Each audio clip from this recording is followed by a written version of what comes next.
அனைவருக்கும் வணக்கம். வரலாறு காணாத மழையினால நம்ம விழுப்புரம் மாவட்ட மக்கள் மிகவும் இன்னலுக்குள்ளானாங்க. ஸோ உடனடியாக நம்ம விழுப்புரம் மாவட்ட தன்னார்வலர்கள் எல்லாம் ஒன்றிணைந்து இன்னைக்கு 2000 நபர்களுக்கு உணவு ரெடி பண்ணோம். கடந்த 3 நாட்களாக களப்பணியில் ஈடுபட்டு இருக்கோம். இன்னைக்கு நம்ம விழுப்புரம் சுற்றியுள்ள மழை வெள்ளத்தால் பாதிக்கப்பட்ட மக்களுக்கு உணவு ரெடி பண்ணோம். அதற்கு உறுதுணையாக இருந்த பானு ஸ்டோர்ஸ் அவங்களுக்கு மனமார்ந்த நன்றிகளை தெரிவிச்சோம்.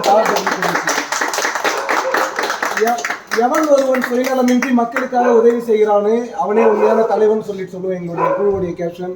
எந்த ஒரு எதிர்பார்ப்பும் இல்லாமல் பாதிக்கப்பட்ட மக்களுக்கு அவங்க வாடகை பாத்திரமும் அதே போல மளிகை பொருட்களும் உணவுக்கான அந்த பேக் பண்ற மற்ற விஷயங்களையும் கொடுத்த அவங்களுக்கும் இந்த இடத்துக்கு வீடும் மற்ற விஷயங்களும் கொடுத்த சகோதரி நிவேதா அவங்களுடைய குடும்பத்துக்கும் நன்றிகளை தெரிவிச்சுக்கிறோம். தன்னார்வலர்கள் அனைவருக்கும் மனமார்ந்த வாழ்த்துக்கள். உங்களால் முடிந்த நீங்களும் ஏழை எளிய மக்களுக்கு செய்யுங்க.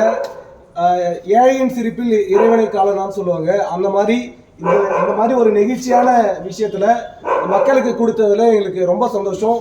உறுதுணையாக இருந்த அத்தனை நல்ல உள்ளங்களுக்கும் பானு ஸ்டோர்ஸ் அவர்களுக்கும் அவங்க அத்தனை சகோதர சகோதரி நண்பர்களுக்கும் நன்றி.